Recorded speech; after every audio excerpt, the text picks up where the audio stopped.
Hi, Nana hier von Nanas Knits and Threads. Heute seht ihr Teil 2 meiner letzten Episode beziehungsweise zum Thema Sommerstrick. Das letzte Mal, wenn ihr es bis zum Ende durchgeschaut habt, das Video, habt ihr gesehen, hat am Ende sowohl Technik als auch Mensch nicht mehr ja, Leistung erbringen können, nennen wir es mal so. Und heute möchte ich da ansetzen und einfach weiter mit euch über Themen wie Sommerstrick, mein Sockenmojo und einiges anderes, was hier noch ansteht, reden. Viel Spaß dabei!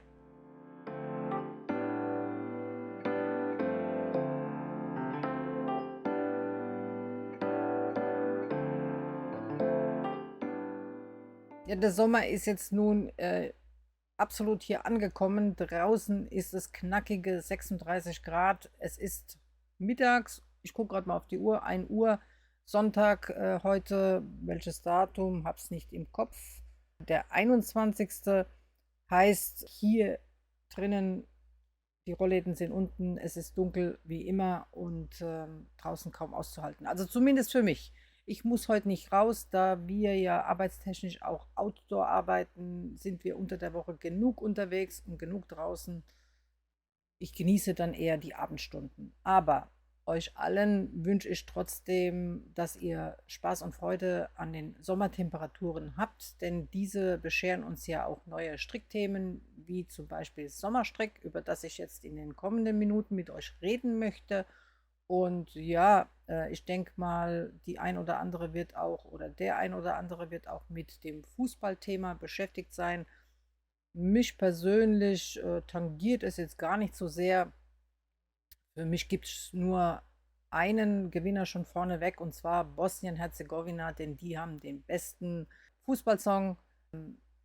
Ich kann gerne mal unten den Titel rein in die Infobox schicken. Also das Ding dudelt bei mir hoch und runter und ich lieb's.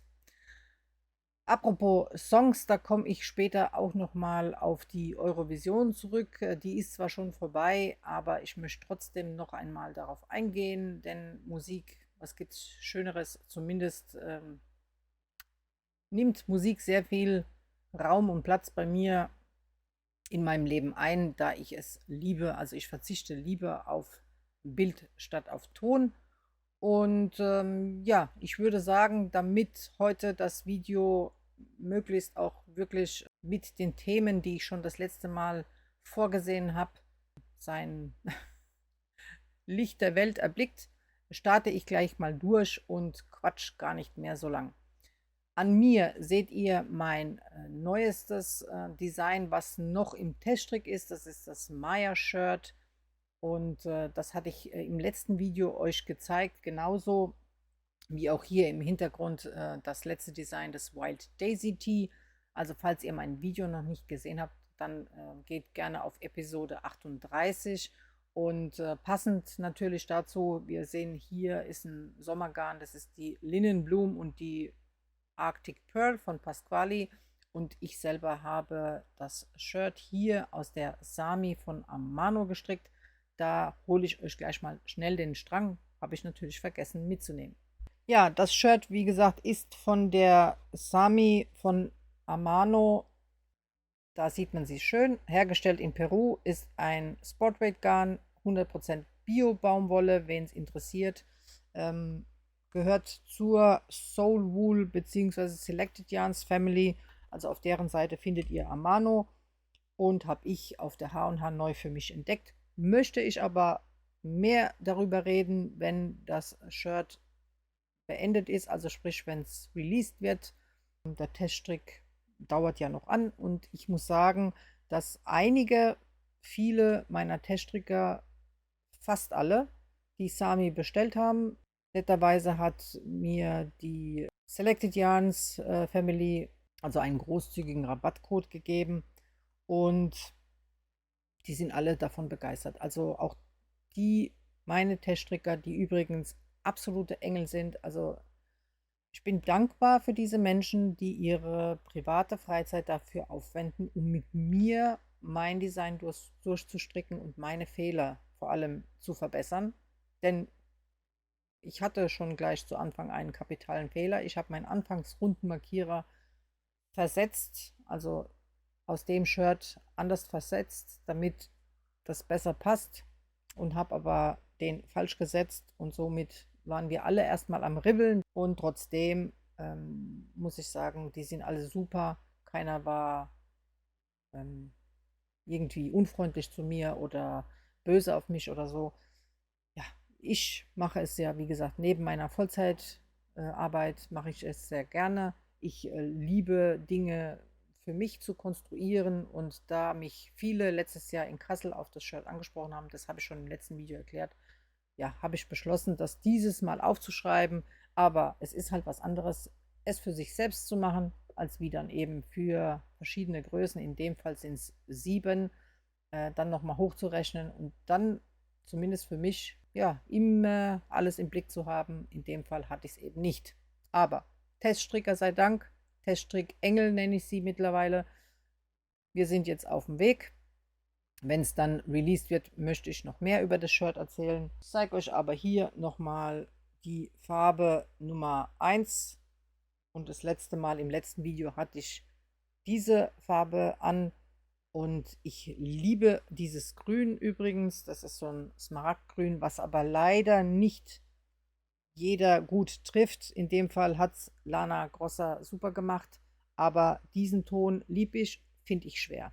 Also, wenn ihr diesen Farbton irgendwo seht, dann sagt es mir. Es gibt einen Jadeton.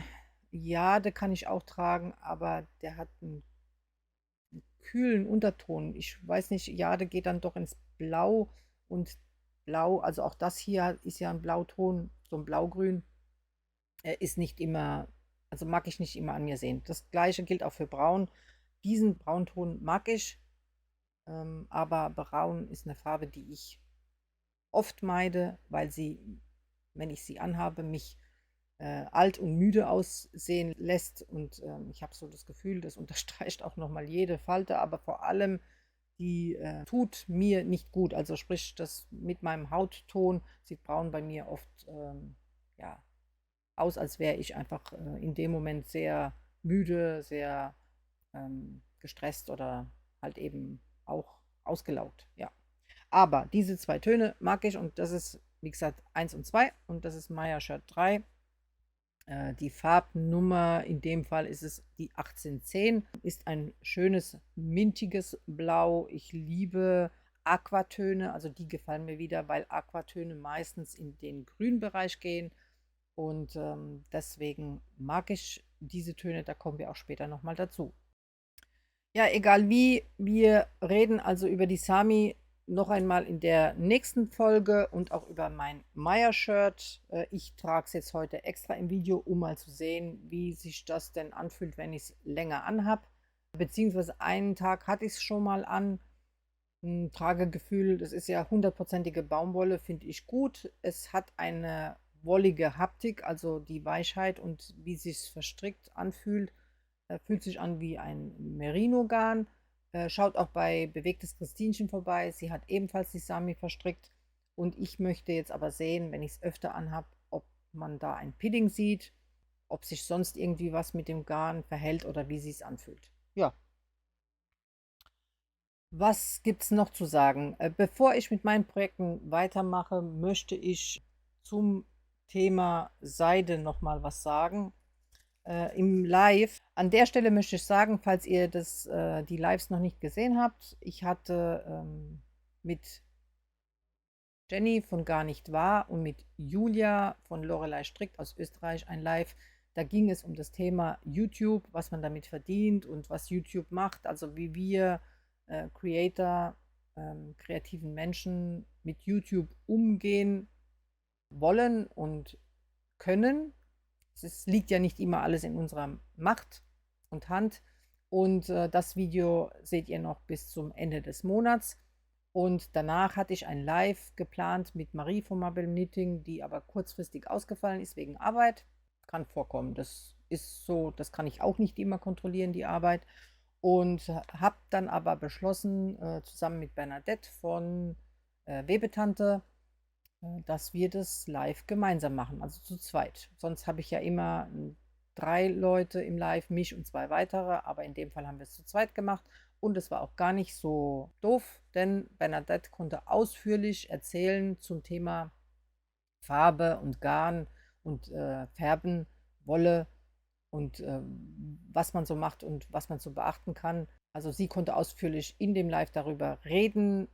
Falls es euch also interessiert, das Handfärbethema, dann folgt gerne Bernadette, Webetante. Sie hat mit ihrem Mann zusammen einen Online-Shop und beliefert europaweit die Handfärber und auch Privatmenschen mit diversen Farben, mit der ihr vor allem tierische Fasern färben könnt, aber halt auch pflanzliche. Schaut vorbei und wer nach Kassel fährt, dem lege ich das auch nahe, denn Webetante stellt da aus. Also nochmal, beide Lives könnt ihr einen Monat lang sehen. Das heißt also, das mit Julia und Jenny aus Österreich noch bis zum Ende diesen Monats und das andere mit Bernadette Mitte, Ende Juli nehme ich das dann runter. Es folgt dann aber auch schon ein nächstes Live. Darüber rede ich noch in dieser Folge, aber etwas später. So, ich möchte auf jeden Fall zu Bernadette, weil ich hier einiges Garn habe, was ich schon lange gerne färben möchte, unter anderem auch Merino-Garn, aber hauptsächlich habe ich Mohair, das ich färben möchte.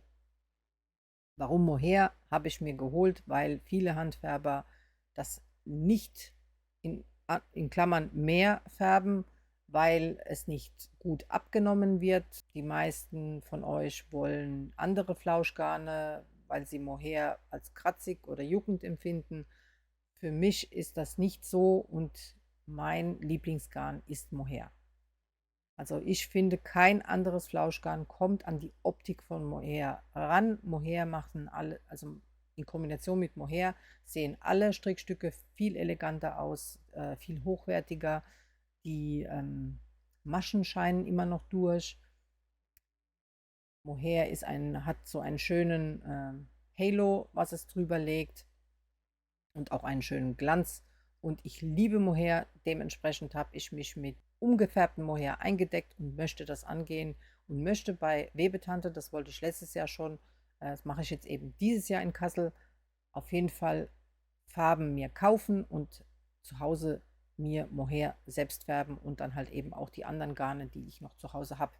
Ich werde aber auch bei Bernadette, also Webetante, vorbeischauen. Die haben ja auch ungefärbtes Garn, was sie anbieten, welches ich auch schon von den anderen Handfärbern her kenne, die die Qualitäten auch haben und werde mir bestimmt die ein oder andere Qualität noch kaufen, denn viel Wolle brauche ich gar nicht. Der Stash ist groß genug und ich habe mich hier die letzten Monate auch wieder genug mit Wolle eingedeckt. Auch heute zeige ich euch noch einiges, aber ein oder andere Qualität möchte ich bei Bernadette kaufen, die sie in ungefärbtem Zustand verkauft.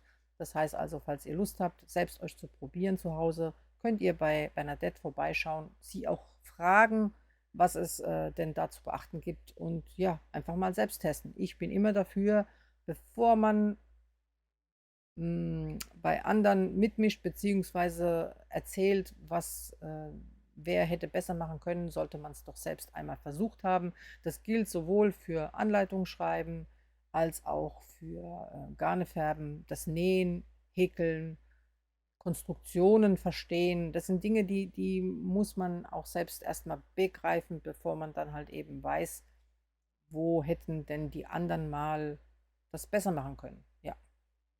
Ja, ich glaube, zu dem Thema habe ich jetzt genug gesagt. Zum Thema Mohair möchte ich jetzt hier ganz kurz reinkrätschen. Ein tolles Mohair und ein neues Mohair, das hatte ich euch schon vorgestellt, ist ja auch die von Kremke, und zwar die Kit Cotton heißt so, damit ich nichts Falsches sage. Ja, genau. Und hier seht ihr die Farbe Meadow Green. Das ist die Farbnummer 15. Also wie gesagt, ist ein Garn von Kremke. Was unterscheidet dieses Mohair von anderen? Der Flausch, ja, ist mittellang, würde ich sagen. Es gibt kürzere und es gibt auch längere Mohairarten. Also nicht jedes Mohair ist gleich. Und der Kern von dem Mohair ist kein, wie sonst üblich, keine Seide. Es gibt natürlich auch Mohair mit Acryl Anteil, also drin als Kern. In dem Fall die Mohairgarne, die ich gerne nutze, haben immer einen Seidenkern und hier wurde der ausgetauscht mit Baumwolle. Was verändert sich dadurch? Von der Haptik her fühlt ihr das nicht. Ich finde auch vom Strickverhalten auch nicht. Aber es gibt ja Menschen, die haben mit Seide ein Problem und wollen die Seide nicht nutzen und kaufen sich vielleicht das Mohair genau deswegen nicht. Das ist die Alternative dazu. Seide ist ja verpönt, weil die Verarbeitung der Seide ja bekanntlicherweise nicht unbedingt cruelty-free ist. Die Raupen, da gibt es ja verschiedene Methoden, werden vergast oder eben mit Heißwasser verkocht und dann das Garn gewonnen. Bevor jetzt alle hier schreien, ja, es gibt aber doch auch die Tierwohl-Variante und so weiter und so fort, möchte ich jetzt erstmal überhaupt auf das Thema Seide kurz eingehen. Diese 2 Knäule gehen übrigens an eine Gewinnerin, die über Instagram gezogen wurde, und da hatte ich ja mit David zusammen ein neues Format ins Leben gerufen, das heißt Guess My Yarn, also rate mein Garn. Da muss ich mit innerhalb von 10 Fragen ein Garn erraten, das David als Kameramann vorher ausgesucht hat. Und mit den 10 Fragen muss ich mich an die Richtigkeit am Ende herantasten. Wenn ich es geschafft habe, dann verlose ich in dem Fall 1 oder 2 Knäuel oder Stränge, je nachdem welches Garn es ist, an die entsprechenden Zuschauer, welche kommentieren. Je nach Video, dann sage ich immer Bescheid, wie man das machen kann. Das wird auf Instagram laufen, dieses Format. Ich stelle es hier auf YouTube auch gerne als Short rein, also als Kurzvideo, verweise aber immer im Video, springt doch bitte rüber auf Instagram, folgt mir da und dann könnt ihr nämlich da auch kommentieren. Also, hier die Gewinnerin steht schon fest. Sie wurde auch schon benachrichtigt, die Adresse habe ich schon. Das Garn macht sich demnächst auf den Weg und die Farbe hat sie sich auch ausgesucht. Und netterweise hat Kremke die 2 Knäule mir gestellt, weil ich die Verlosung nicht in Kombination mit den entsprechenden Garnherstellern mache. Das heißt also, das ist nichts, was abgesprochen war mit Kremke, sondern ich möchte einfach ein bisschen die Ernsthaftigkeit manchmal von so einem YouTube-Podcast auflockern oder Instagram. Also es ist nicht immer alles so ernst zu nehmen und David genauso. Und da hatten wir einfach Lust drauf, mal mit Witz euch Informationen rüberzubringen, mit gewissen Fragen und dann einfach das nicht so langweilig und vorhersehbar zu gestalten. Also genug dazu. Danke an Kremke und dir viel Spaß mit dem Garn. Ich hoffe, dass du vielleicht eine Rückmeldung gibst, wie du das dann findest. Zum Thema Seide, da möchte ich nämlich ganz kurz eingehen. Es gibt ja im Handel verschiedene Seiden. Die ganzen Arten werde ich jetzt nicht aufzählen, aber die bekannten, man kennt ja Maulbeerseide und die glänzt so schön. Ich habe hier die Japur Silk Fino. Hier, die ist von BC Garn. Super, super soft, super weich und seidig, wie ich es persönlich auch sehr gerne mag. Und dann gibt es ja zum Beispiel Knitting for Olive. Die machen ja sehr gerne Werbung mit ihrer Pure Silk. Die habe ich auch da. Ist ja eine, so viel ich weiß, ja genau, steht ja drauf, eine Burettseide. Und ich bin kein Fan von der Pure Silk. Was ich sehr gerne habe, da komme ich auch später nochmal drauf zurück, ist zum Beispiel ein Seitengemisch. In dem Fall habe ich jetzt hier ein Garn von der Marie. Da reden wir noch später kurz drüber. Das ist 50% Merino und 50% Seide. Und Mischungen finde ich immer toll. Da hat man dann immer von beiden Garnen was. Ich schaue gerade, ob ich noch was anderes habe. Nee, gerade nicht parat. Aber wie gesagt, auch in den Mohair-Garnen ist der Kern ganz oft ein Seidenkern. Firmen werben aber auch gerne mit dieser Cruelty-Free-Variante. Also sprich, ich habe ja gerade gesagt, Seide wird nicht im Sinne des Tierwohls hergestellt oder ganz oft nicht. Ich verweise nochmal auf ein Video, das die Rie gemacht hat. Sie hat sich ausführlich damit befasst, hat Recherche betrieben und sie erklärt auch die verschiedenen Seiten Arten und Herstellungen und so weiter. Also ich möchte jetzt nicht etwas wiederholen, was sie so gut erarbeitet hat. Burettseide, soviel ich informiert bin, ist auf jeden Fall eine Seide, die eben hergestellt wird, nachdem das Tier geschlüpft ist. Vielen kommt es dann so vor, als wie wenn eben das Tier dann weiterleben darf. Das kann sich dann weiter seinem ganz normalen Zyklus widmen. Das heißt also fressen, vermehren, davonfliegen. Es hat ja Flügel. Das ist nicht der Fall. Also hier wird was Falsches suggeriert. Ich nenne keinen Firmennamen. Ihr wisst selber, was die Werbung von welchen Firmen euch verspricht. Ich plädiere aber, wenn das der Grund ist, nochmal, wenn ihr das Produkt mögt, ist es egal. Wenn das aber der Grund ist, warum ihr genau diese Seite wählt, dann informiert euch direkt bei den Firmen vorab, welche Seite ist das, wie sind eure Kontrollwege, wie stellt ihr sicher, dass diese Produkte genauso hergestellt werden, wie ihr sie denn uns erzählt. Ich lese jetzt mal vor, was Peter schreibt, zum Beispiel gerade weil Eri-Seide genannt wird in dem Kontext, dass das die ethisch korrekte Seide zum Beispiel ist. Was ist Eri-Seide? Auch Eri-Seide wird als Wildseide vermarktet. Dabei stammt Eri-Seide in vielen Fällen vom domestizierten Seidenspinner Samia ricini. Wilde Formen der Eri-Seidenraupe kommen eher selten zum Einsatz. Der Eri-Spinner baut von Natur aus eine Öffnung in seinen Kokon ein, durch die er als Schmetterling schlüpfen kann, ohne den Faden zu durchtrennen. Das ist ja das, was die hohe Qualität bei der Seide ist, dass der Faden sehr lang ist, beziehungsweise aus einem Faden so ein Kokon gesponnen wird. Also ohne, dass er den Faden durchtrennt. Daher gehen viele Menschen bei Eri-Seide davon aus, dass dem Tier kein Leid zugefügt wird. In vielen Regionen werden die Puppen jedoch als Delikatesse für den menschlichen Verzehr gehandelt und ebenfalls getötet. Zudem werden einige Tiere frühzeitig von Hand aus dem Kokon hervorgeholt, um eine Verschmutzung des Garns zu vermeiden. Denn während des Verlassens ihres Kokons scheiden die Falter eine bräunliche Flüssigkeit, das sogenannte Mekonium, aus, das den Wert der Seide mindert und die Reinigung erschwert.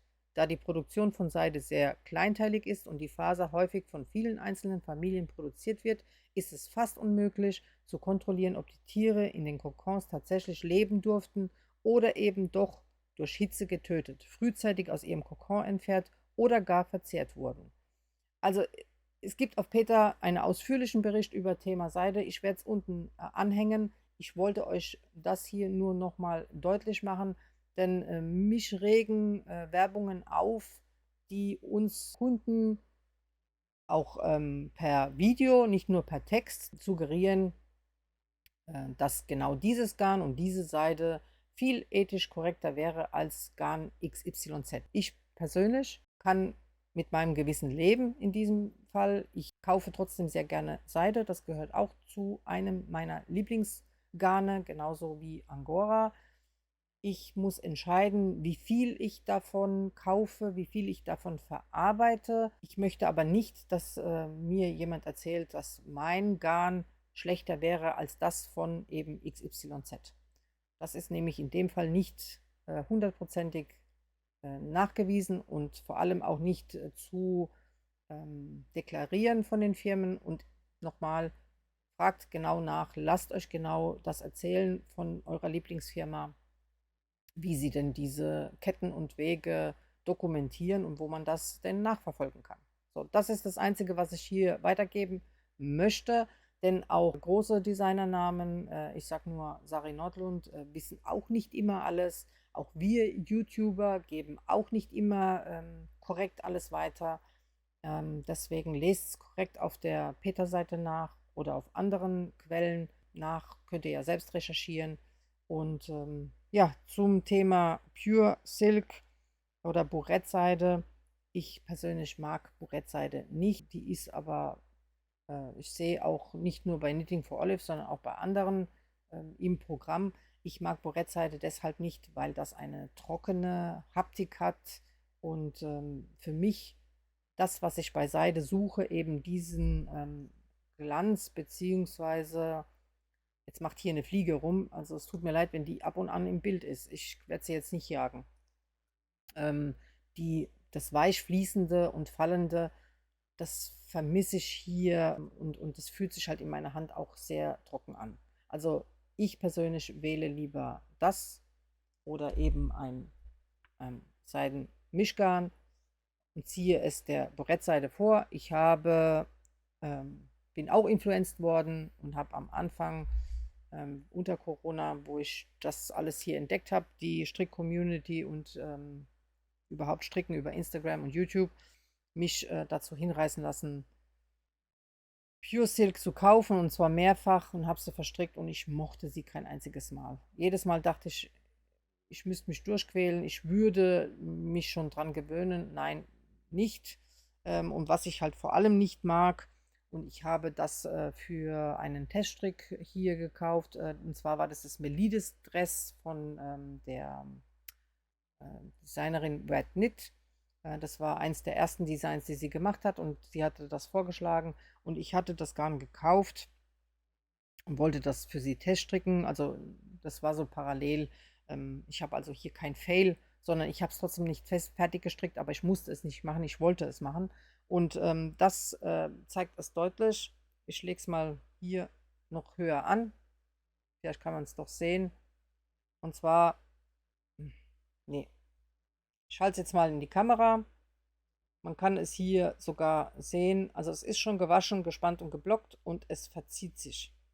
Also das nervt mich bei der Pure Silk.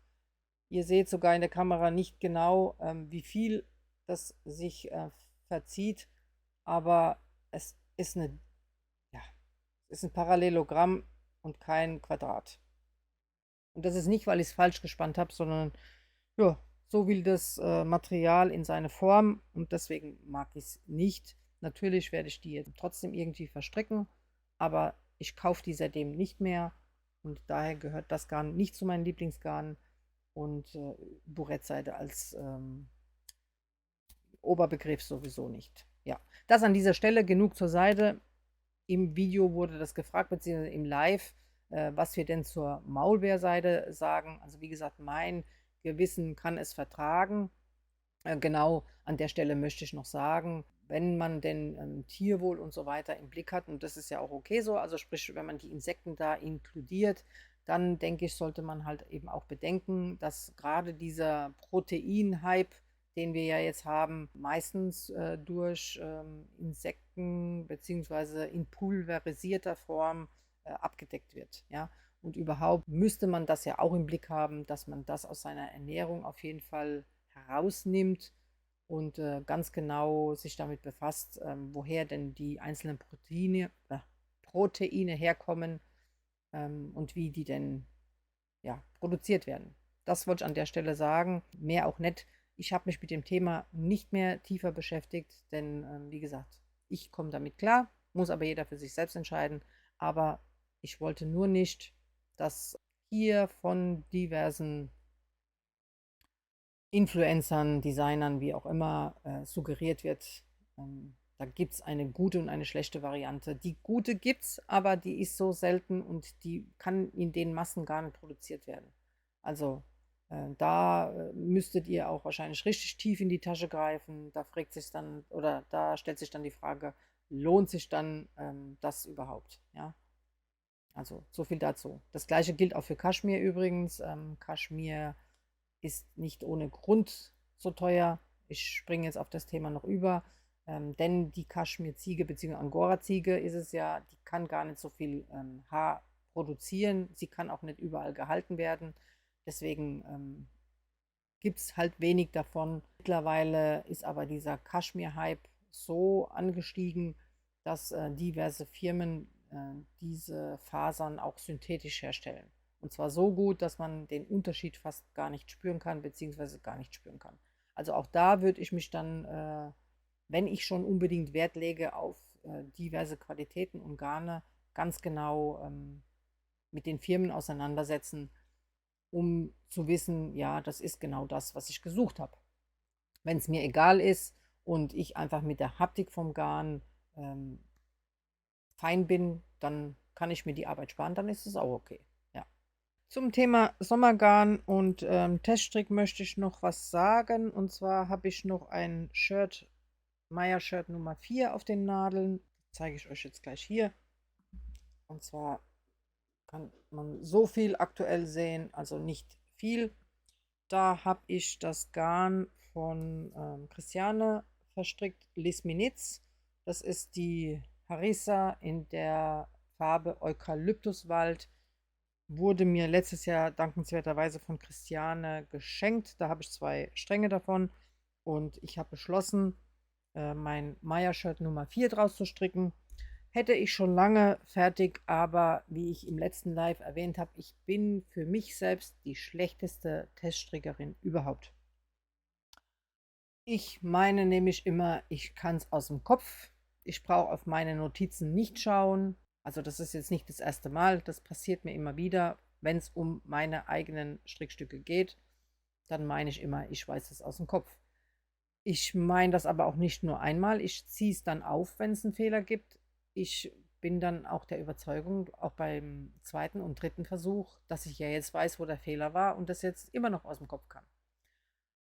Ja, hier bin ich schon bei Version Nummer 4, heißt also, ich halte mich jetzt an meine Notizen und zwinge mich dazu, jetzt endlich auch wirklich auf die Notizen zu schauen und nicht aus dem Kopf zu stricken, aber ja, passiert mir auch, deswegen erwähne ich es an der Stelle. Also YouTuber und Knitfluencer sind nicht automatisch die besten Teststricker. Auch das an der Stelle. Also wenn ihr euch also auf Teststricks bewerben wollt, dann spielt das nicht unbedingt eine Rolle.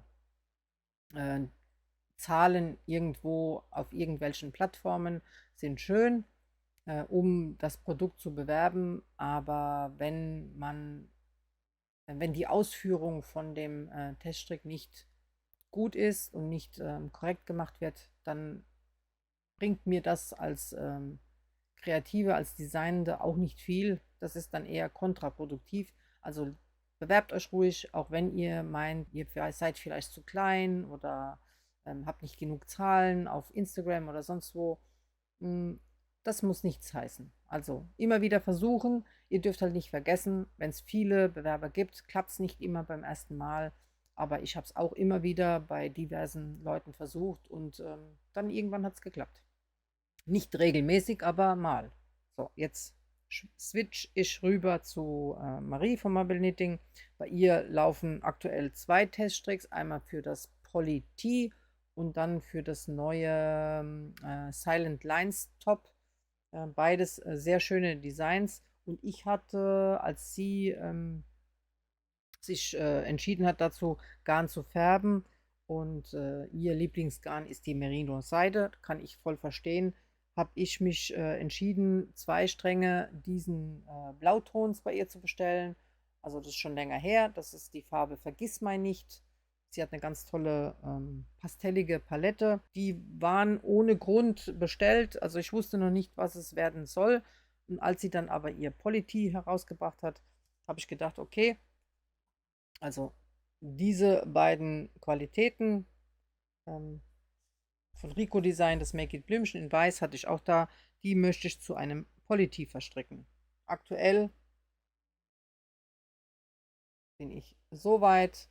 Es ist ein bisschen krumpelig jetzt, weil ich es schon mal aufgezogen habe, denn ja, ich weiß, dass ich von der Nadelstärke her immer die Nadel nehmen kann, die Marie angegeben hat in der Anleitung.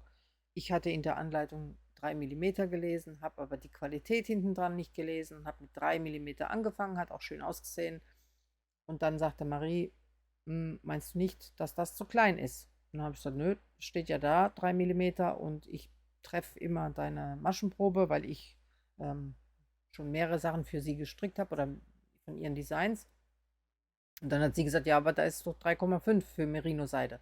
Das heißt also, ich habe aus Versehen die falsche Nadel für die falsche Qualität gelesen und musste es nochmal ribbeln und habe mich dann beeilt, das Shirt also wieder aufzuholen. Und aktuell bin ich an dem Part, wo man einfach den Rücken ein Stück gerade runterstrickt. Das heißt also, ich brauche noch einen Moment, aber ich bin nicht im Teststrick drin. Das heißt, ich habe also auch keinen Zeitdruck. Aber ich liebe die Farbe, ich liebe den Farbton.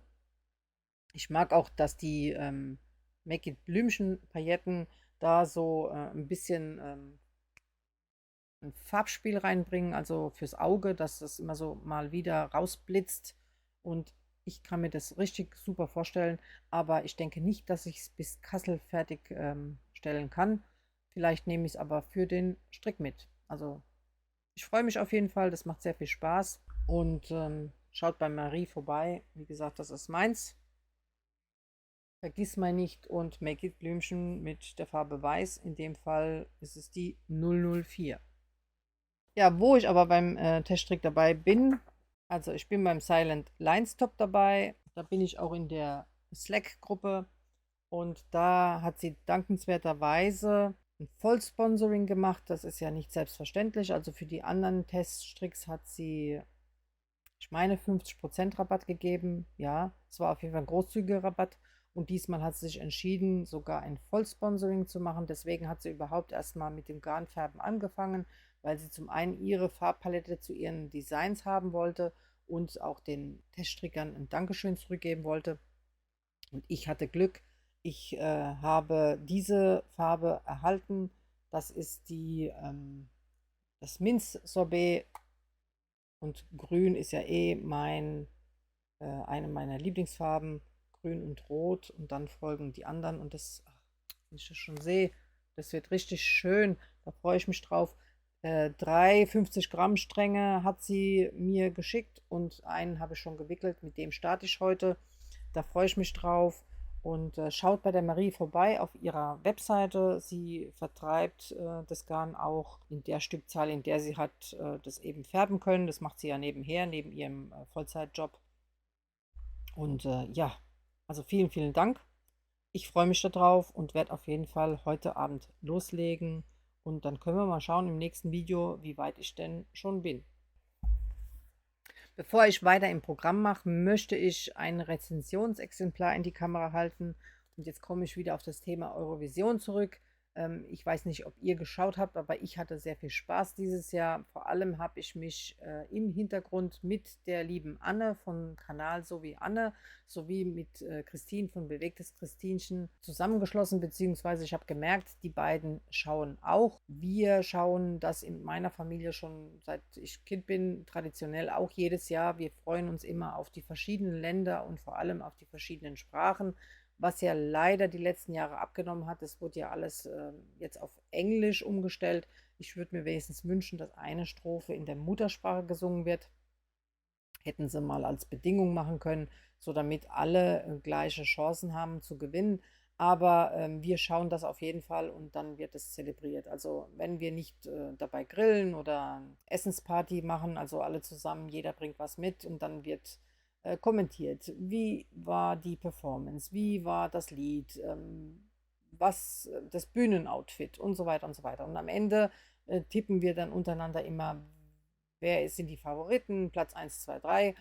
Und so in der Art habe ich es dann mit Christine und mit Anne ebenfalls gemacht. Über Instagram haben wir hin und her geschrieben, habe ich gesagt, hier, was ist euer Favorit, wie fandet ihr dieses Lied, die Performance, bla bla bla.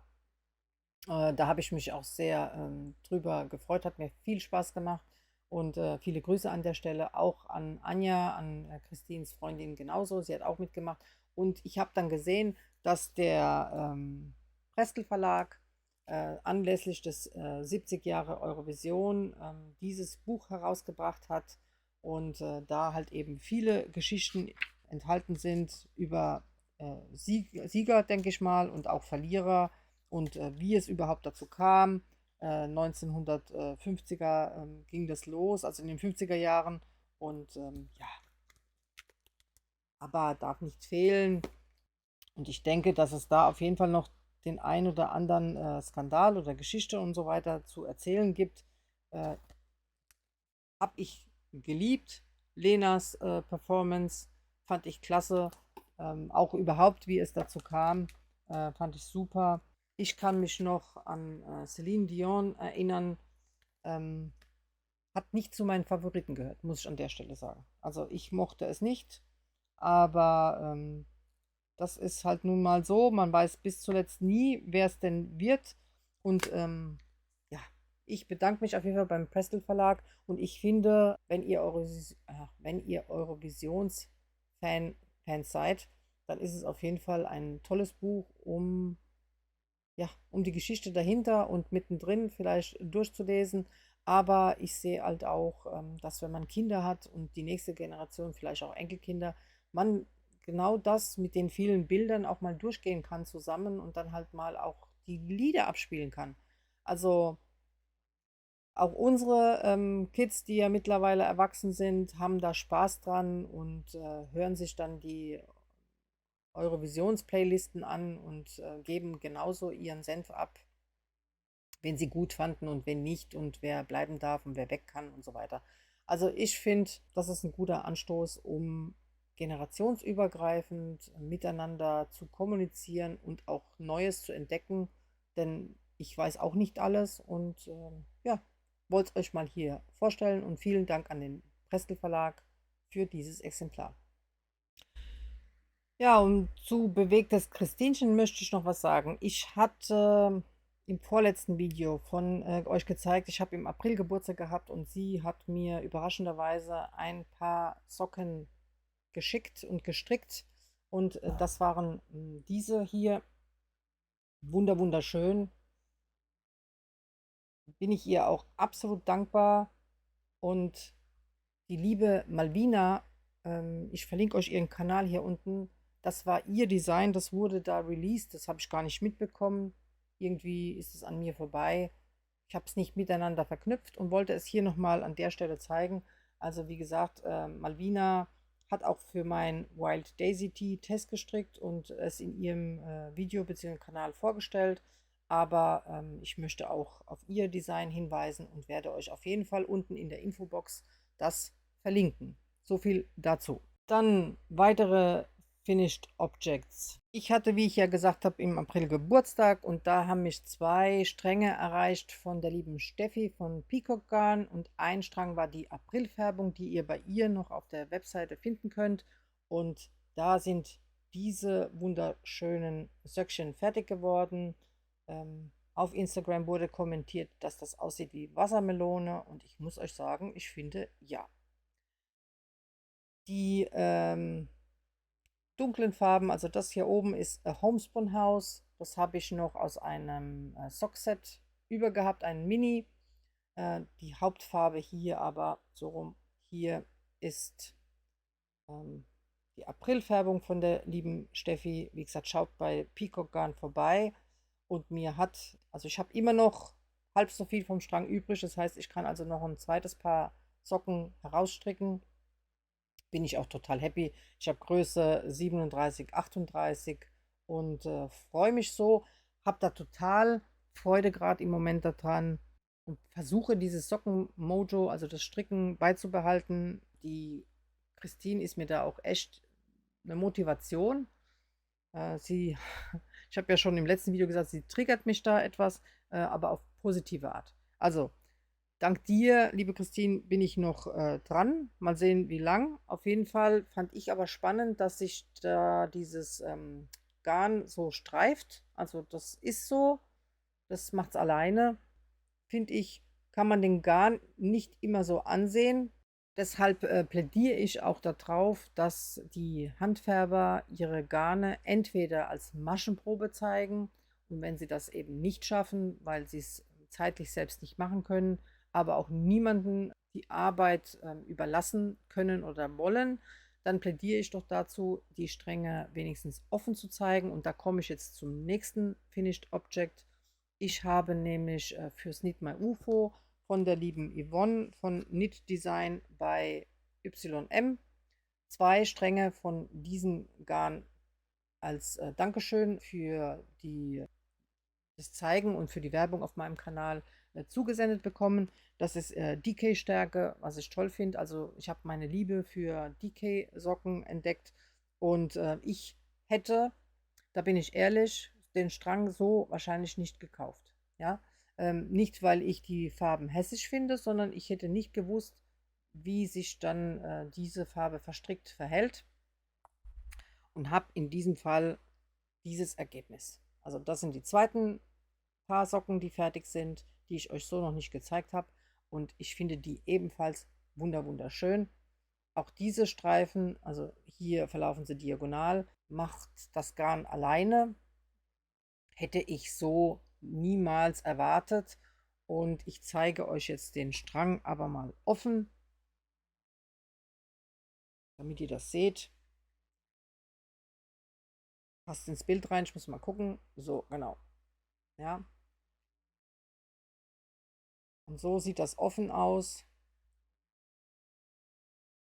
Und so weiß ich jetzt in Zukunft, okay, wenn sich die Farben, also wenn ich das bildlich sehe, wenn sich die Farben also aufeinander so treffen, ihr seht immer entsprechend Rot auf Rot, Rose auf Rose, Grün auf Grün, Blau auf Blau, dann ergibt das so ein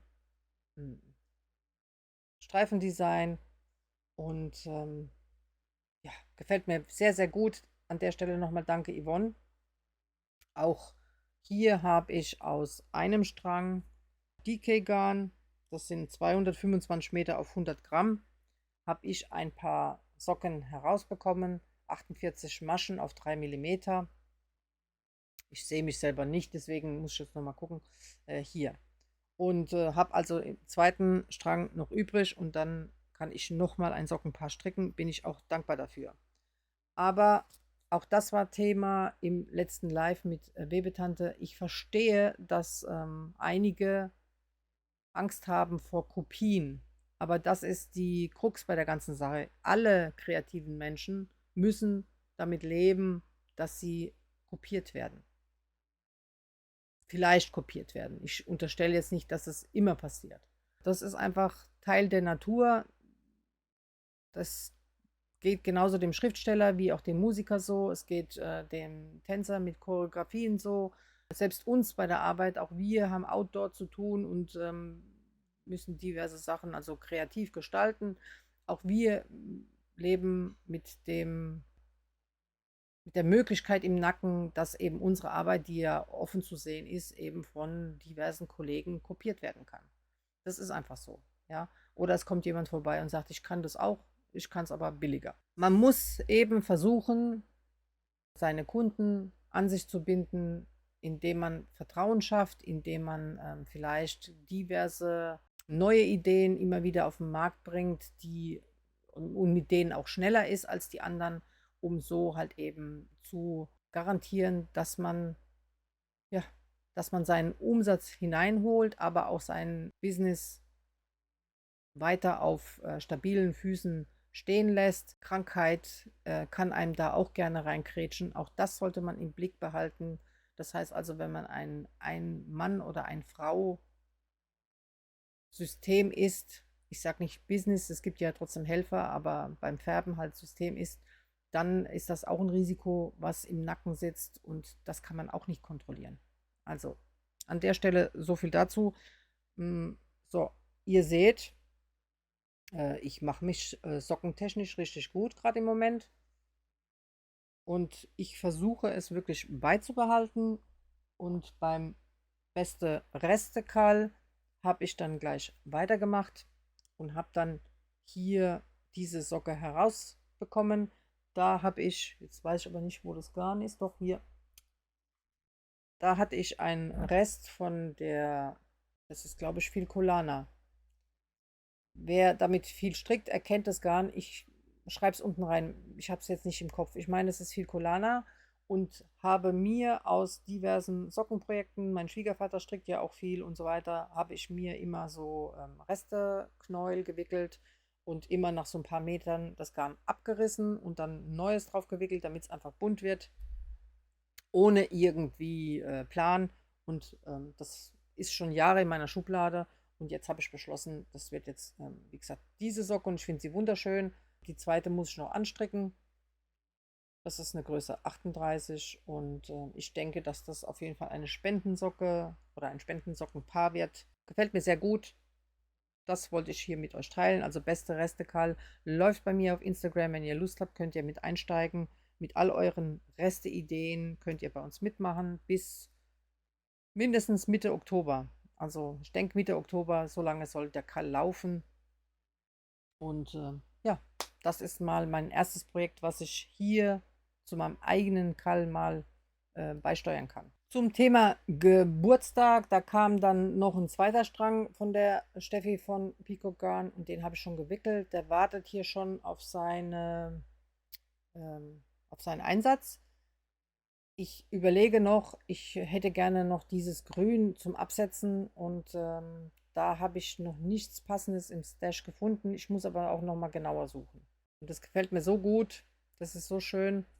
Die Färbung, ich weiß nicht, wie die heißt. Die werde ich euch unten auf jeden Fall in der Infobox mit aufführen. Aber ich hätte ganz gerne dieses Grasgrün. Das stelle ich mir richtig cool vor.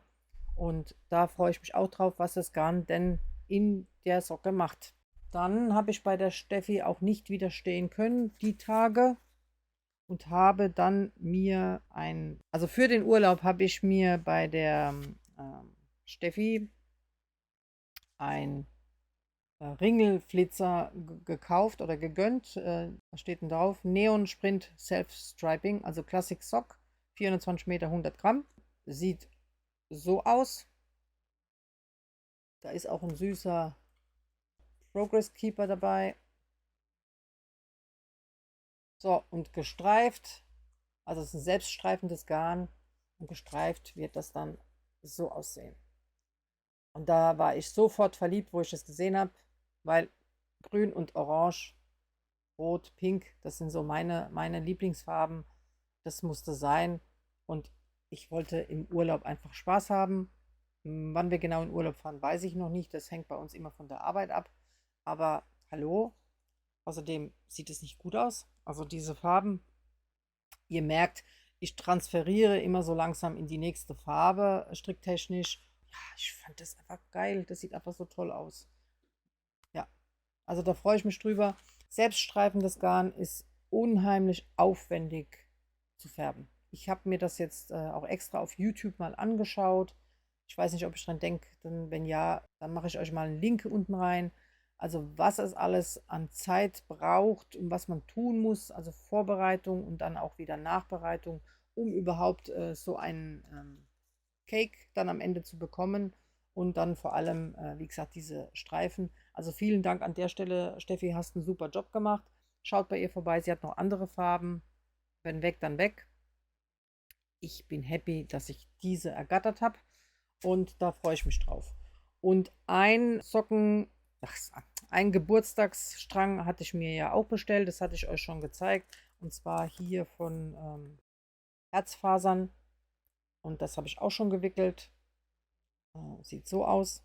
Und da hatte ich fälschlicherweise gesagt, dass es ein Sockengarn wäre. Ist es nicht. Das ist ein Merino-Garn. Ein extra fein Merino. 400 Meter auf 100 Gramm.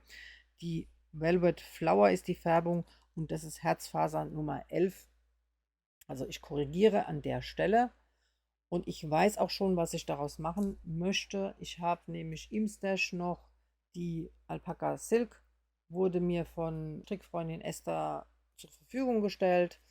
Und ich finde einfach diese Farben zusammen, das wird wunderbar aussehen.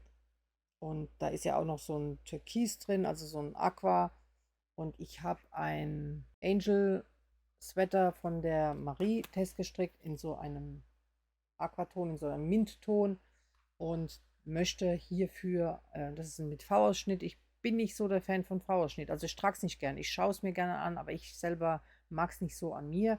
Und ich habe dann ganz gerne immer ein Tuch. Und da möchte ich auf jeden Fall so ein Dreieckstuch stricken. Das ist so ein florales Muster. Flower Kerchief oder so heißt das. Das hat jetzt die liebe Melissa von, wie heißt denn ihr Kanal wieder? Traditional, genau, so heißt er. Ich verlinke ich euch hier unten. Sie hat das schon zweimal gestrickt und auch die Julia von Lorelei Strickt hat es gestrickt. Und ich habe mir die Anleitung, die es kostenfrei bei Hobby runterzuladen gibt, auch schon runtergeladen, denn ich habe sowohl Pullover als auch Loop-Anleitung schon auch unlängst von der Designerin, ich weiß jetzt den Namen nicht auswendig, in meiner Bibliothek drin, also auch schon gekauft und nicht gestrickt. Aber diese zwei Sachen müssen miteinander verpaart werden für dieses Dreieckstüchlein, denn ich verfolge gerne farbtechnisch die 60-30-10% Regel. Das heißt, 60% hat man von einer Hauptfarbe, die in dem Fall wäre dieses Türkisgrün. 30% hat man dann von einer weiteren Farbe, das wäre dann das Flieder, und 10% wäre dann bei mir hier das Bunte vom Knäuel. Und zusammen kann ich mir das mit dem Pullover nämlich sehr gut vorstellen. Zumindest in meinem Kopf. Wie es dann am Ende aussieht, das werden wir sehen. Aber das ist ja das Spannende dabei. Also da freue ich mich drauf. Und auch das habe ich vor, mit in den Urlaub zu nehmen.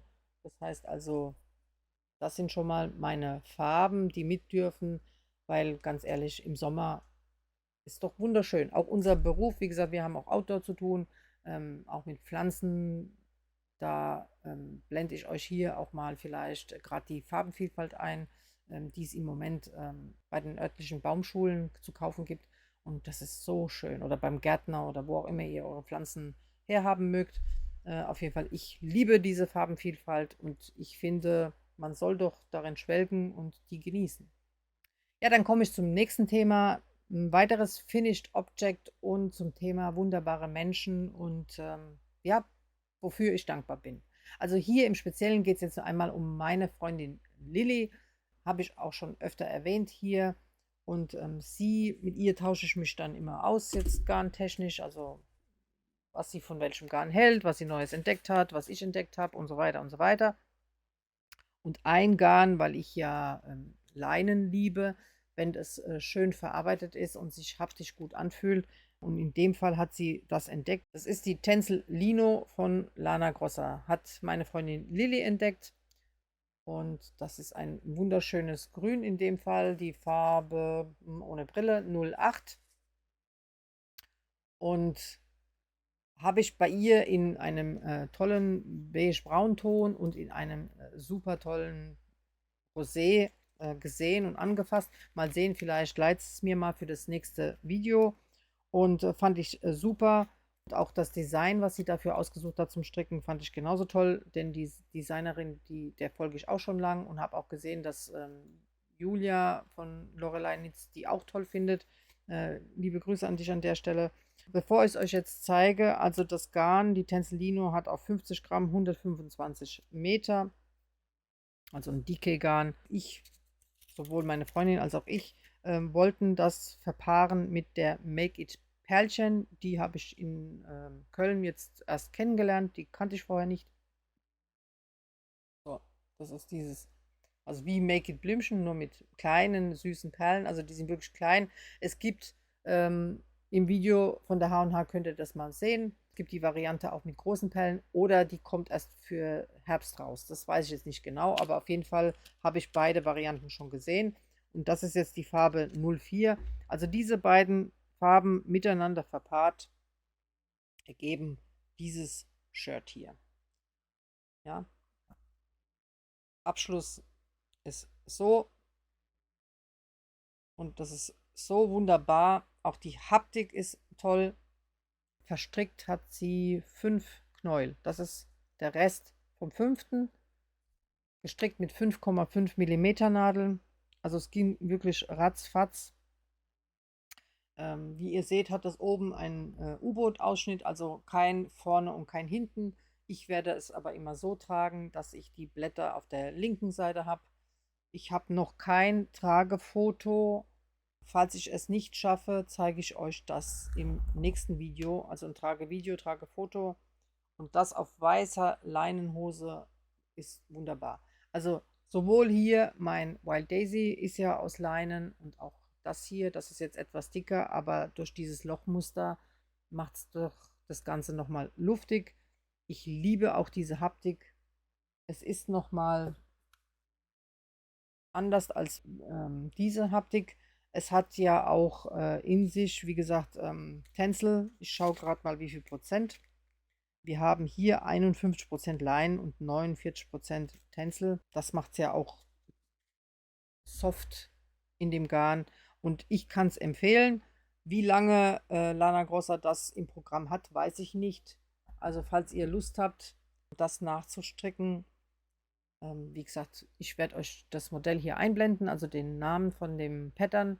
Und ja, ich habe hier keine Ärmel gewollt. Man kann das mit kurzen Ärmelchen stricken. Man kann es auch mit so Dreiviertelärmeln stricken. Wird bestimmt super ausschauen in allen Varianten. Wie gesagt, sie strickt jetzt aktuell am zweiten Shirt.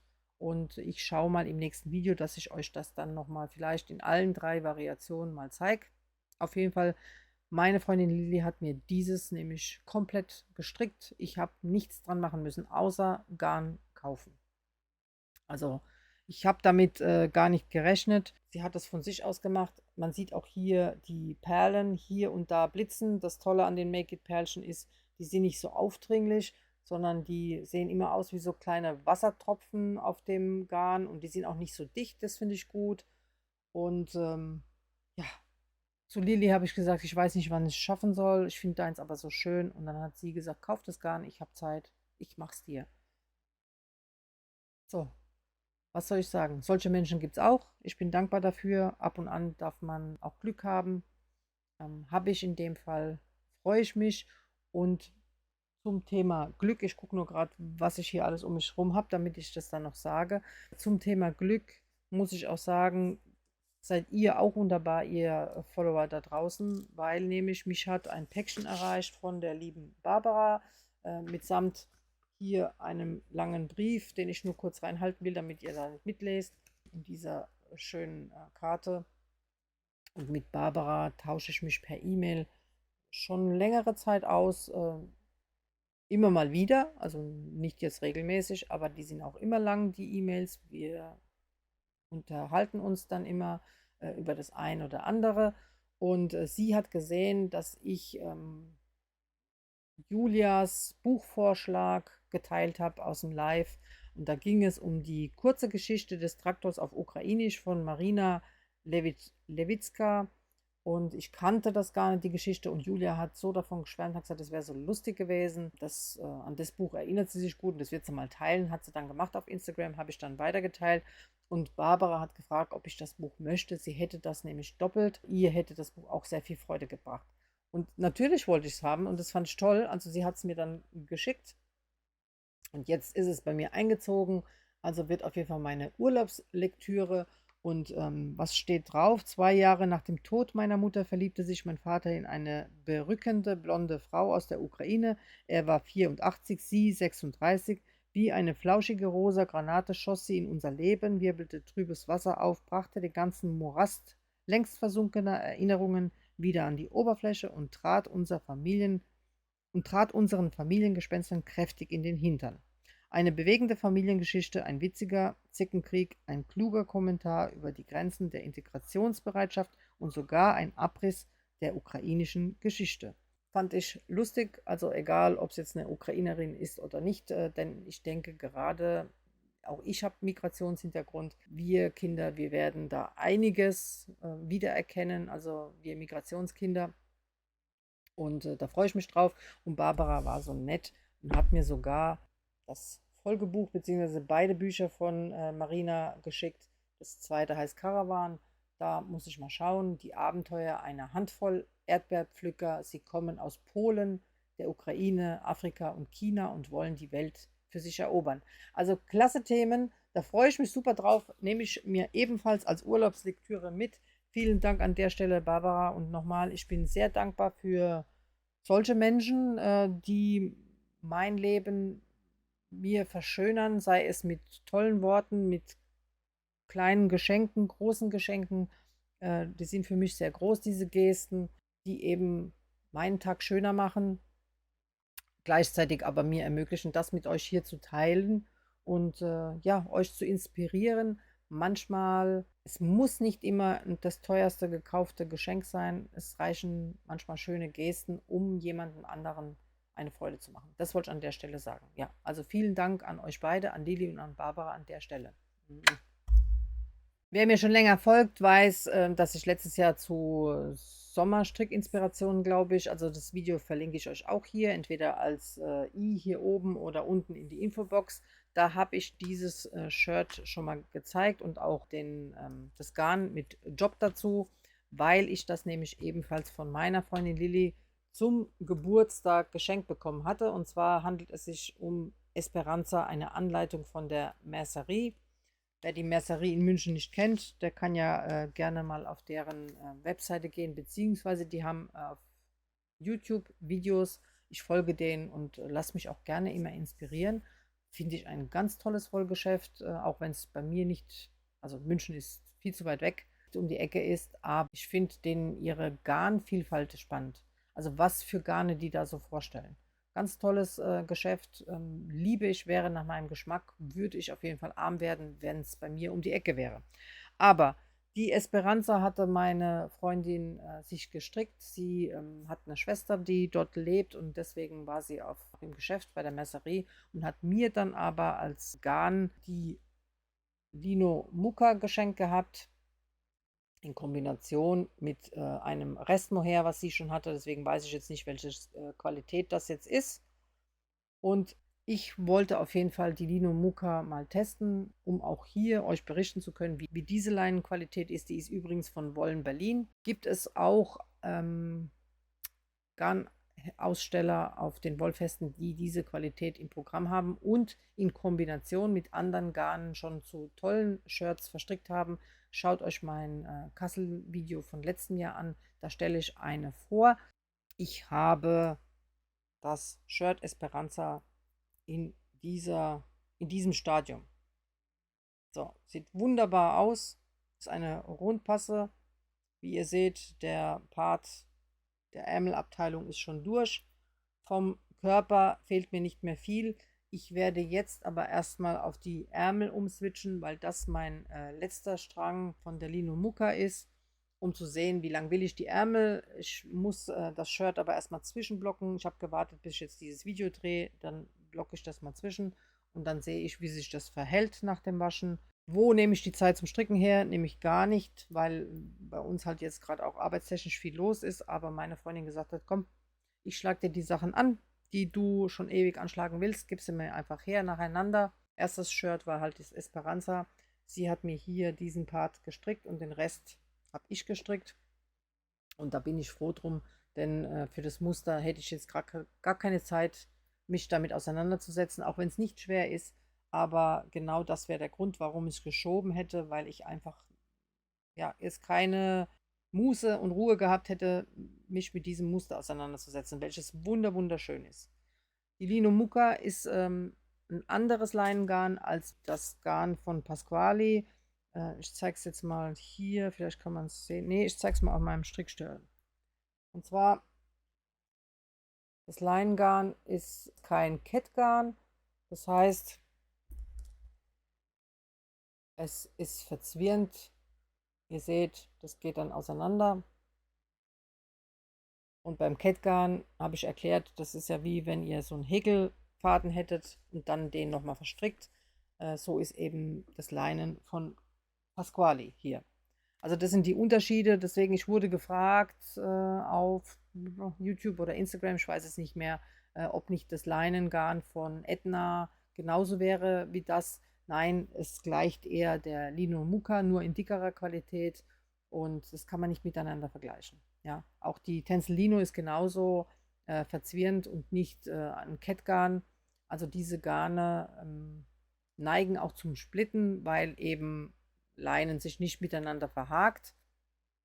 Aber deswegen kann zum Beispiel Pasquali punkten, weil durch dieses Verketten schafft man mehr Volumen und kann aber mit einem dünneren Garn arbeiten und somit haben die 250 Meter auf 50 Gramm geschafft. Das ist eine hohe Lauflänge. Ich muss mal gucken. Schon weggeschmissen. Die Lino Mucca hat auch viele Meter. Die hat auf 50 Gramm 245 Meter. Also die Meterzahl ist identisch oder fast identisch wie bei Pasquali. Aber die Optik ist eine andere. Also es ist nochmal durchscheinender. Also Pasquali hier auch, aber es ist noch mal mehr. Ist nicht schlimm für mich, weil genau das will ich ja. Ich will ja, dass es luftig ist und durchscheinend und locker, aber das muss man halt beachten, dass Leinen nicht gleich Leinen ist. Im Endeffekt müsst ihr die Erfahrung einfach selber machen. Also ihr müsst wissen, was ihr mögt, wie sich das stricktechnisch anfühlt. Ich hatte ja schon vorgeschlagen, also vorgestellt, die Lino von Kremke. Nee, ja, aber das ist meine persönliche Meinung. Vielleicht gefällt sie euch besser. Also wie gesagt, da muss man leider die eigene Vorliebe kennenlernen und erfahren. Die kann ich und auch andere euch gar nicht so abnehmen. Das zweite Projekt, was ich ihr in die Hand drücken durfte, ist von Other Loops, das Lacy Loop Tee. Das sieht so aus, das kennt ihr bestimmt. Und das möchte ich für meine jüngere Nichte stricken. Und zwar aus der Drops Bell in der Farbe Braun. Ist ja eine ihrer bevorzugten Farben. Wie gesagt, ist nicht so meins, aber gut, was man nicht so alles tut. Und auch das hat meine Freundin Lilly angeschlagen. Soweit ist schon. Und unten dann zur Runde geschlossen. Da darf ich dann jetzt weitermachen. Also sprich ab Halsausschnitt vorne, da stricke ich jetzt weiter. Und ja, bis jetzt, optisch sieht es gut aus. Was ich davon halte, weiß ich noch nicht. Das sieht sehr arg, also es ist arg oversized, aber gut. Die Jungen wollen das so, deswegen schauen wir mal, wie es fertig aussieht. Da bilde ich mir jetzt noch keine Meinung zu. Schauen wir mal im nächsten Video, was ich dazu berichten kann, beziehungsweise ich hoffe, dass es dann fertig ist. Also das ist ein weiteres. Dann habe ich bei Edna angefragt. Da läuft ja gerade auch ein Kall. Da habe ich gesagt, da kann ich leider nicht mitmachen. Die Zeit fehlt mir nicht und einfach nur Garne sammeln. Darum geht es mir hier ja gar nicht, sondern es geht ja darum, dass, oder mir wird ja ermöglicht, viele Infos und Fragen zu stellen, die ich ja so als Otto-Normalverbraucher gar nicht hatte und dementsprechend auch dann vertretend auch für euch neue Garne zu testen und meine Meinung dazu abzugeben. Und ein Garn war dann von Järbö die Colin. Das Garn ist mir auf Instagram erschienen und das ist Cotton, also Baumwolle und Leinengemisch. Ich muss mal schauen, ob ich es ohne Brille sehe. 60% Baumwolle und 40% Leinen. Fühlt sich auch schön soft an, also gefällt mir. Es ist etwas trockener, aber es ist nicht diesen Leinenknack. Ne? Das meine ich. Also den hat es nicht, das fühlt sich trotzdem weich an. Gefällt mir sehr gut. Und habe ich was angefangen zu stricken. Was es wird, das sage ich euch das nächste Mal. Viel sehen tut man nämlich noch gar nicht. Ich wollte aber nur mal sehen, ob ich schon was zum Strickigen sagen kann. Das ist ein Pullover von Jessie Made Designs. Und dann schauen wir mal, wenn ich ein bisschen mehr gestrickt habe, was ich dazu zu sagen habe. Also danke an der Stelle an Edna. Die haben mir nämlich das Garn zur Verfügung gestellt nach meiner Anfrage. Ich betone das ja auch immer, damit ihr wisst, wir Strickfluencer, wir bekommen hier nicht einfach ständig Garne geschickt, so ist es nicht. Wenn ich Garne testen möchte, dann frage ich, ob ich das dann testen darf. Das heißt nicht, dass man dann immer eine Pullovermenge kriegt oder dass alle nur darauf warten, dass man sagt, was man alles will. So ist es nicht. Aber am liebsten habe ich, wenn ich Kooperationen habe, beziehungsweise eingerichtete Rabatte, weil dann kann ich immer spontan diverse Garne bestellen und testen, ohne lange Anfragen machen zu müssen. Es klingt jetzt, als würde ich auf hohem Niveau jammern. Ja, kann man auch so sehen. Andererseits aber ist es auch recht umständlich, dann immer zu warten, bis dann die Antwort kommt, beziehungsweise weiß ich nie, kommt sie rechtzeitig, um dann halt eben in der entsprechenden Jahreszeit auch wirklich fest zu stricken, weil was bringt euch ein Sommergarn, wenn ich es im Herbst dann erwähne, zum Beispiel, ja. Und deswegen finde ich immer dieses Anfragen nicht so optimal und bin eigentlich immer glücklicher darüber, wenn ich mit verschiedenen Kooperationspartnern halt Rabatte aushandeln kann, um einfach die Möglichkeit zu haben, dann diese Garne zu kaufen, rabattiert, weil auch mein Geld ist begrenzt, das sage ich immer wieder dazu. Und ich verwende ja hier hauptsächlich das YouTube-Geld, wie viel da reinkommt, auch darüber hat ja die Jenny geredet und so. Also so viel ist es nicht. Jetzt kommt ja das Wollfest in Kassel, das heißt also Hotel, Fahrt, Verpflegung. Das muss ich ja für mich und für David auch tragen und stemmen. Da reicht so ein YouTube-Video nicht. Also da bin ich froh, wenn es dann fürs Tanken reicht. Ansonsten bin ich auf Produktspenden angewiesen oder halt eben die ein oder andere Followerin, die mich halt per PayPal oder Kofi oder wie auch immer unterstützt. Also entweder kriege ich halt so Sachen wie die Bücher geschickt oder auch Stricknadeln habe ich schon geschickt bekommen, weil mir die Holznadeln am meisten zusagen und dann diverse Follower mich fragen und sagen, hier, ich hätte die von XYZ, möchtest du die mal testen? Die schenke ich dir. Das finde ich toll. Also wenn sowas nicht wäre, könnte ich auch verschiedene Produkte gar nicht testen. Das wollte ich an der Stelle mal sagen. Zum Sommerstrick möchte ich aber noch sagen, Trend ist ja gerade auch also wieder zu häkeln. Deswegen halte ich jetzt mal wieder Lana Grossa hier rein. Das ist ein Heft von meiner Freundin Lilly. Ich sehe, dass Kreativ Victoria ja ein ganz neues Design rausbringt. Das ist noch im Teststrick. Da ahmt sie sozusagen ein Filet-Häkel-Look nach. Was heißt Filet häkeln? Das habe ich früher sehr viel gemacht. Vielleicht stelle ich das mal im Video vor. Aber in dem Fall ist dann so eine Optik, also diese hier, gemeint. Und die ahmt jetzt Victoria, heißt sie Victoria, Kreativ Victoria nach in ihrem neuesten Design. Finde ich sehr spannend. Bin ich mal gespannt. Als Teststricker habe ich es nicht reingeschafft in den Pool. Also ich habe mich beworben, nur mal hier an der Stelle. Heißt nicht, dass ich jetzt böse bin deswegen. Das kann passieren. Aber ich warte auf das Design, wenn es denn rauskommt. Bei dem Häkelheft hier wollte ich euch nur mal zeigen, dass ich finde, dass jetzt aktuell auch häkeltechnisch schöne Sachen herausgekommen sind, man die auch sehr gut gerade jetzt im Sommer umsetzen kann. Und wer halt eben im Sommer nicht gerne strickt, der kann vielleicht häkeln, gerade im Urlaub. Wie hat Julia gesagt, man hat nur eine lebende Masche und das ist beim Häkeln manchmal von Vorteil. Man muss also nicht immer Angst haben, dass man viele Maschen verliert.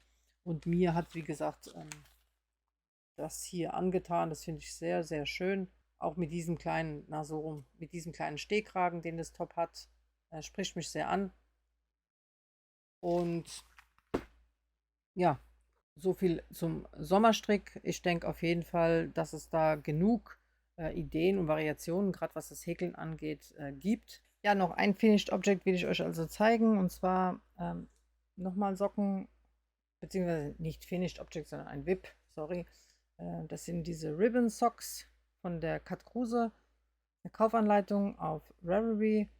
Hatte ich schon vorgestellt. Und zwar habe ich zu Weihnachten Grinch-Set von der lieben Steffi von Peacock Garn bestellt und habe die schon gestrickt und fand die so schön und habe gedacht, okay, ich habe hier Homespun House und zwar Halloween at Hogwarts war ein Sockset und das Sockset waren diese zwei Farben.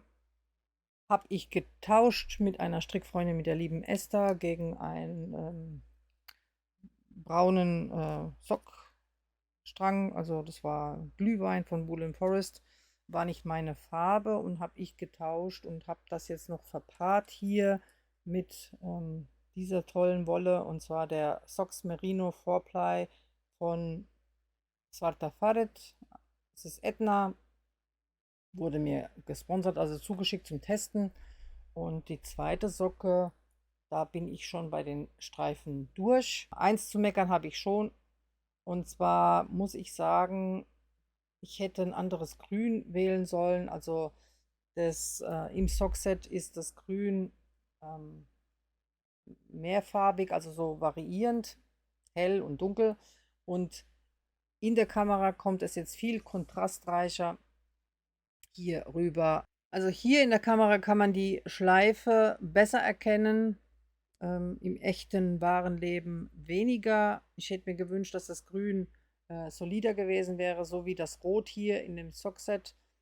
Aber wie gesagt, das war ja auch nicht vorgesehen, so eine Anleitung damit zu stricken. Dann hätte man halt eben nur die Schleife besser gesehen, denn das Originalgrün variiert halt in der Farbe und es harmoniert ja auch in der Kombination mit der Färbung. Da sind ja auch grüne Sprenkel dabei und so weiter, aber halt einfach für mein Design, also für meinen Designwunsch jetzt hier an der Socke, hätte ich mir gewünscht, das Grün würde etwas mehr kontrastreicher rausstechen, was es halt nicht tut. Ja, aber trotzdem schöne Socken, freue ich mich drauf. Wolle auch super. Homespun Haus mag ich. Ich mag das Gespeckelte, also wie das aussieht bei ihr. Molly hat ja auch einen Kanal, da könnt ihr ja auch gucken. Was ich bei ihr schön finde, ist immer, die macht zu ihren Färbungen immer die entsprechenden Socken dazu. Man sieht schon im Video, wie denn die Farbgebung ist und wie das rauskommt. Also vorbildlich, aber auch hochpreisig. Noch ein weiteres Sommerstrick, ja, es ist ein Tuch, mag ich hier noch zeigen, und zwar die Wolle. Beim Schwarzen fehlt mir jetzt das Etikett, aber das ist das gleiche Garn. Ihr seht hier die Firma Geilsk. Ähm, weiß nicht, woher die kommt, muss ich jetzt noch mal recherchieren. Auf jeden Fall ist es Garn aus Heppenheim, Alpaka Sharp, habe ich auch schon mal vorgestellt hier. War ebenfalls ein Geburtstagsgeschenk von meiner Freundin Lilly. Jetzt wird es zu einem Tuch, und zwar, ich habe ihr das Buch geschenkt. Ich habe es hier auch oben in meinem Regal, habe mir aber das Muster jetzt mal rauskopiert, damit ich nicht immer das dicke Buch in der Hand habe. Ich muss nur sehen, wie es heißt. Ja, original heißt es Ruf. Das ist dieses Tuch. Gibt es, glaube ich, auch als Kaufanleitung auf Ravelry. Ist auf jeden Fall aus 52 Weeks of Shawls. Und da hatte ich mir das Buch gegönnt und fand es schön. Und auch das hat meine Freundin Lilly schon mal für mich angeschlagen. Also das ist der Start. So sieht es aus. Ähm, das Garn hatte sie mir auch geschenkt zum Geburtstag, zu einem meiner Geburtstage. Ihr seht, also mein Stash, ja, der will halt auch mal bearbeitet und verarbeitet werden. Also das gehe ich jetzt gerade an. Wie gesagt, mir fehlt immer der Start. Ich hasse Starten, ich hasse Anfangen. Das ist einfach so. Ich hasse das bei allem. Auch beim Buch. Ich liebe es zu lesen, aber immer die ersten paar Seiten, die finde ich immer anstrengend. Während, wenn es dann mittendrin im Projekt ist oder abschließen, das finde ich gar nicht so schlimm. Italienisch abketten, auch nicht schlimm. Also das alles stört mich nicht. Was mich früher gestört hat, war das Zusammennähen der Teile, aber nicht wegen der Arbeit, sondern weil in meinem Kopf das Projekt schon beendet war und ich aber im realen Leben das ja noch nicht beendet habe, sondern dann nochmal nähen musste und so weiter und so weiter. Und am Ende noch zittern musste, ob es überhaupt passt. Also ich glaube, das war sogar das, was mich am meisten frustriert hat immer. Sage ich nicht mehr jetzt dazu, erst wenn es weiter gestrickt wird, aber ich fange an, hier diesen Stash anzugehen. Ja, so weit, so gut. Wenn es denn ein oder andere Projekt jetzt nicht in das Video geschafft hat, dann ist es nicht so schlimm. Ich denke, das wird eh schon wieder viel zu lang, aber es sammelt sich einfach viel zu viel an. Die UFO-Sachen habe ich alle rausgeschickt. Die sind auch fast alle angekommen. Eins ist mir wieder zurückgeschickt worden. Da hatte ich einen Tippfehler in einem Buchstaben drin. Man mag es ja gar nicht glauben. Und es wurde zurückgeschickt, also in dem Straßennamen. Ja, früher, als ich Kind war und jünger war, da hast du Postleitzahl vergessen, da hast du die Hausnummer vergessen, da hast du den Familiennamen irgendwie vermurkst. Und das kam trotzdem alles immer an. Also heute, wir bezahlen doppelt und dreifach und es wird immer schlechter vom Service. Und zwar nicht von einem bestimmten Dienstleister, sondern insgesamt. Ja, ist leider so.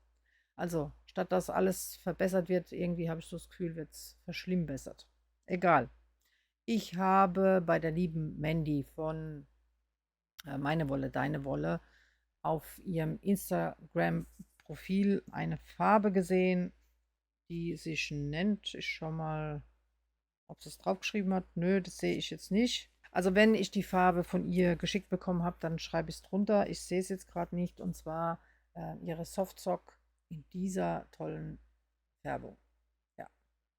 Und das ist hier so ein Beige, was so variiert. Ach, das sieht einfach, das in so ein Pistaziengrün mit so einem Apfelblütenrosa. Also wunderschön. Und sie hatte mein Frozen Raspberry Sock Anleitung mit diesem Garn verstrickt. Da habe ich es gesehen und fand das so toll und habe mich auch gefreut und habe dann gleich bei ihr bestellen müssen. Ich mache euch jetzt den Strang auf. Der ist nämlich wunderschön und werde auf jeden Fall ebenfalls bald jetzt das anschlagen. Kann ich kaum abwarten. Habe nur wegen euch hier mit Neuanschlägen gewartet. Und dann hat sie aber eine ebenfalls sommerliche Variante, und zwar das hier, auch auf Instagram gezeigt. Und das stelle ich mir als Shirt super schön vor. Ähm, liebe ich die Farbe. Ist ein Aqua Mint mit entsprechenden Sprenkeln und Einschüssen, wie ihr sehen könnt. Und da mache ich euch auch den Strang mal auf. Und das sieht so aus. Schaut bei der lieben Mandy vorbei. Das ist eine absolute Sommerfarbe, Urlaubsfarbe. Also wunderbar, wunderschön. Die Namen, wie gesagt, blende ich euch hier ein. Muss ich nachschauen, ob sie mir geschickt hat.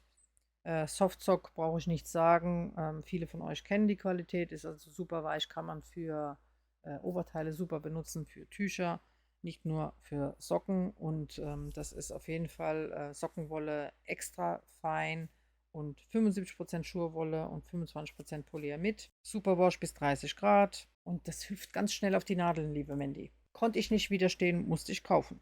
Ja, und dann habe ich nicht nur mit Mandy eine Kooperation, also meine Wolle, deine Wolle, Mandy und ich haben eine Kooperation, sondern auch mit der Anja von Wollträume. Und ich hatte bei ihr schon den Liebesbrief gekauft. Ich meine, das hätte ich euch schon vorgestellt, dieses tolle Garn. Das war ihre Valentinstagsfärbung, glaube ich. Und habe mir dann bestellt ihre Monatsfärbungen Blütenwirbel und Tauperlen im Blütenstaub. Also Blütenwirbel ist das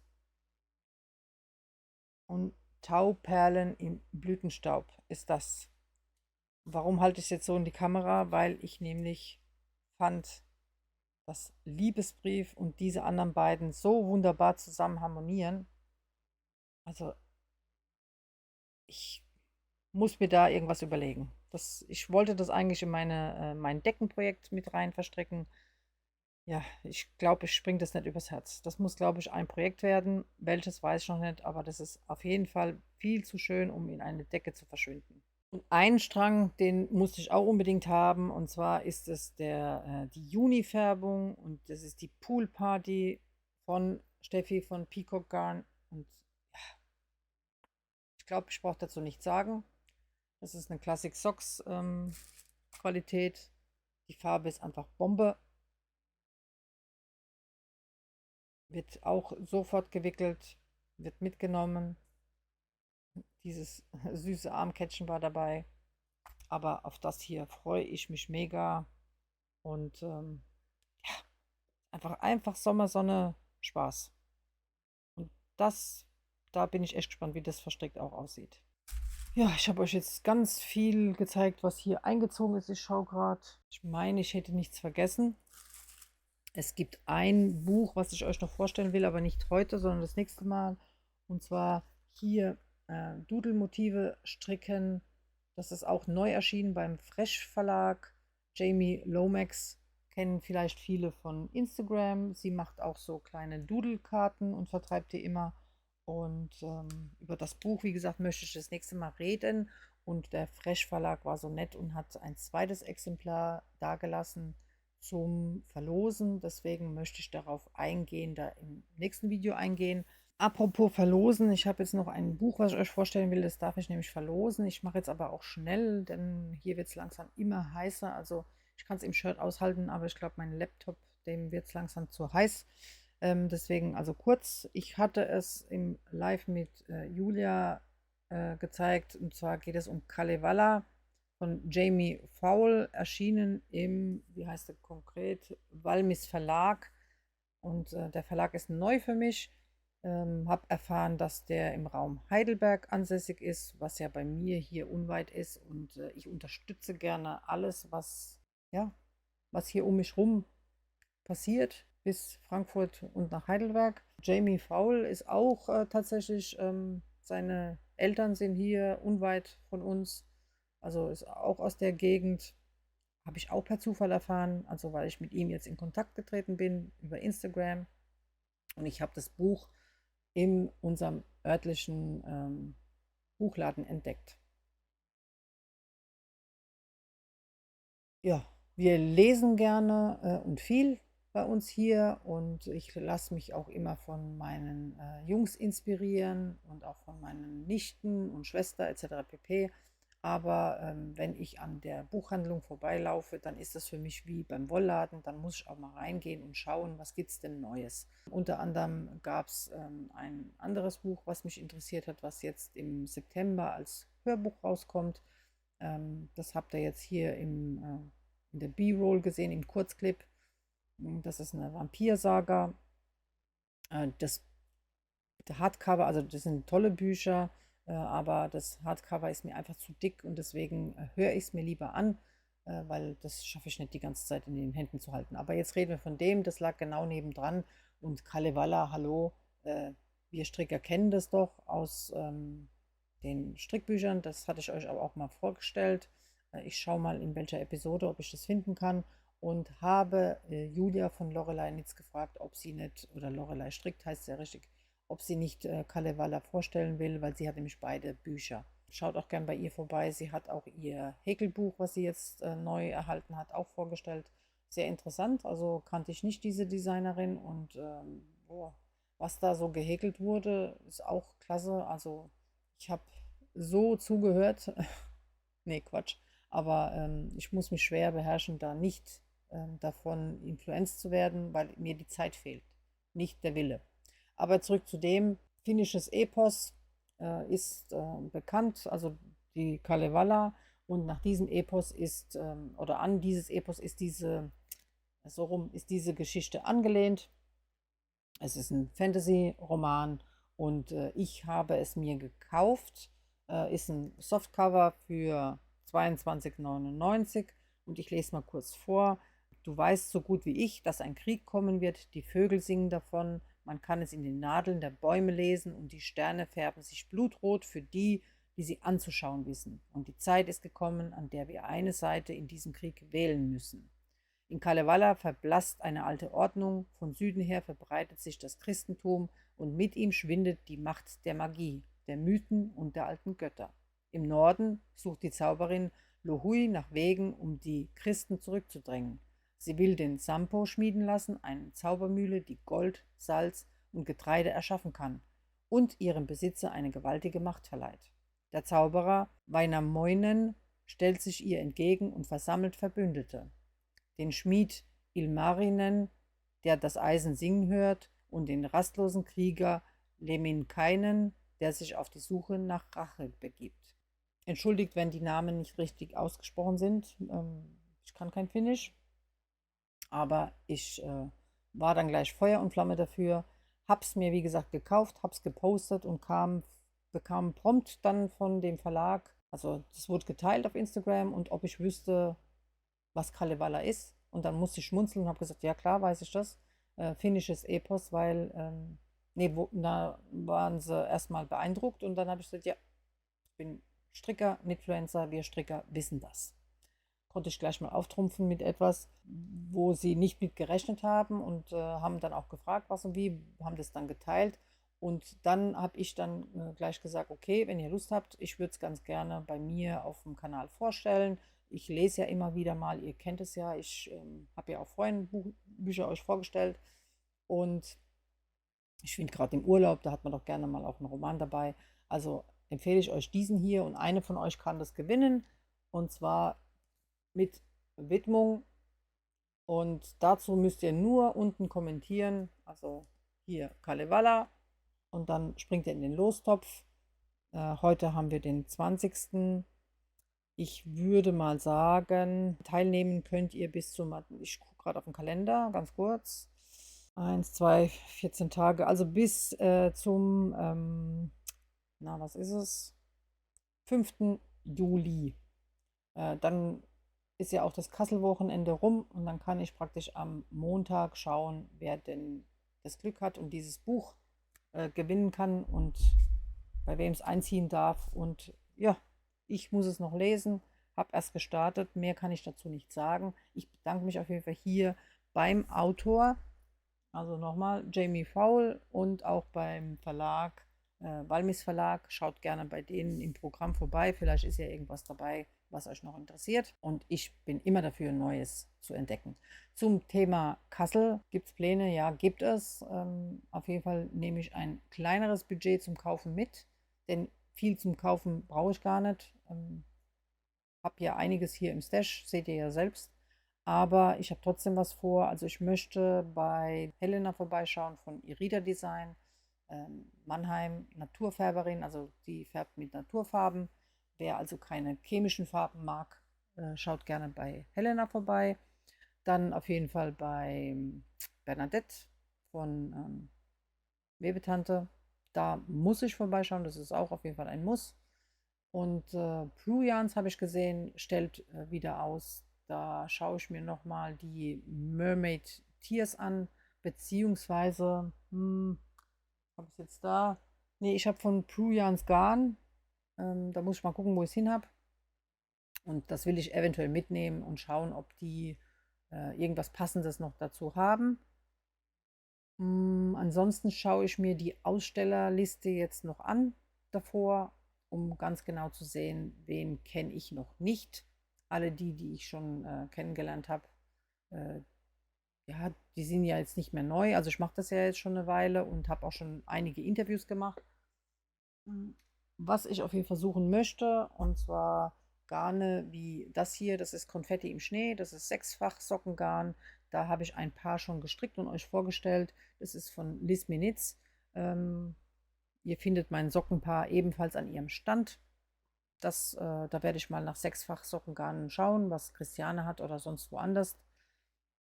Was noch? Ja, einfach neue Ideen sammeln und kennenlernen. Ich werde bei der Katja von Strickwerk 34 vorbeischauen, weil sie hatte letztes Jahr Ito-Garne.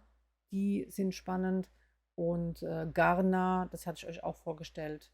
Da habe ich ein Probepaket bekommen und da möchte ich auch noch passende Garne dazu kaufen, wenn sie denn das dabei hat, die Katja. Das weiß ich ja nicht. Das ist aber Fabrikgarn. Das sind aber, genau, meine Meinung zu Fabrikgarn ist auch nochmal eine gemischte Meinung. Das heißt also Beilaufgarne, wie auch jetzt die Make It Blümchen und so weiter oder Stellaris und so. Die finde ich sowieso, die brauchen wir nicht diskutieren. Die kann kein Handfärber färben. Die sollen doch ruhig im Programm mit dabei sein. Auch die Make It Tweed, die verändern ja die Optik nochmal vom Garn. Aber Garne, wie zum Beispiel, die ich halt an jedem Online-Shop kaufen kann und auch im Laden, sei es Drops oder jetzt von mir aus auch Kremke-Garn wie Morning Salutation oder so. Also die brauche ich jetzt nicht. Ich hätte aber gerne, oder Santenes, das interessiert mich nicht. Mich interessieren aber so Mohair-Garne, die es halt, die ich noch nicht gekauft habe und angefasst habe und kenne, weil, wie gesagt, viele Handfärber die auch nicht mehr selbst färben. Firmen, die ich so nicht kenne, wie Retrosaria Pomar vielleicht oder halt eben Ghana, Ito, sieht man ja auch nicht überall. Mm, Und Namen, die ich halt eben gar nicht auf dem Schirm habe. Also das ist so das, was ich mir in Kassel anschauen werde. Ich freue mich auf euch. Sprecht mich ruhig an. Wenn ich natürlich gerade in einem Interview mit irgendjemand bin, dann wartet kurz, bis ich damit fertig bin. Ich freue mich über den Austausch mit euch. Ich werde sonntags nachmittags auf der Treppe vorm Eingang zu finden sein gegen 14 Uhr. Da habe ich auch meinen Kall-Leuten und meinen Teststrickern gesagt, da können wir uns alle treffen und austauschen, da freuen wir uns drauf. Rie von Marvel Knitting wird auch dabei sein. Die schnappe ich mir einfach, die kommt da mit. Also wenn ihr uns beide treffen wollt, dann Sonntagnachmittag 14 Uhr auf der Treppe. Ansonsten bin ich Samstag und Sonntag da und da wird sich dann einfach spontan bestimmt wieder das ein oder andere Bild oder das ein oder andere Gespräch miteinander, na, wie heißt es, wird zustande kommen. Mein Gott, jetzt fehlen mir die Worte. Es ist einfach zu warm. Ich muss ein Ende finden. Also sprecht mich gerne an. Ich interagiere gerne auch mit euch. Unterstützt mich gerne hier mit einem Abo, Daumen hoch, ein Glöckchen, damit ihr es nicht verpasst. Apropos Abo, es kostet euch nichts. Auch das habe ich festgestellt, dass das immer fälschlicherweise gedacht wird. Also ihr müsst es nicht bezahlen, das ist kostenlos. Ihr könnt mich unter PayPal oder Ko-fi auch mit einer Spende unterstützen, gerade für so Aktionen wie halt jetzt eben die Besuche der Wollfeste. Wir drehen das ja immer gerne mit und vor allem halt auch so ausführlich wie es geht, der David und ich, damit die eben nicht die Möglichkeit haben hinzugehen, trotzdem ein Bild davon haben. Und ja, dafür werde ich nicht bezahlt. Das ist eine Liebhaberei. Also will das hier jetzt nur sagen, es ist jetzt nichts, was jetzt irgendwie von irgendjemandem beauftragt wird. Wenn ihr wollt, folgt mir auch auf Ravelry unter Knits and Threads. Da können wir dann gegenseitig sehen, was uns inspiriert. Habe ich was vergessen? Ich glaube nicht. Auf TikTok bin ich auch. Nanas Knits and Threads. Ja, also so viel dazu.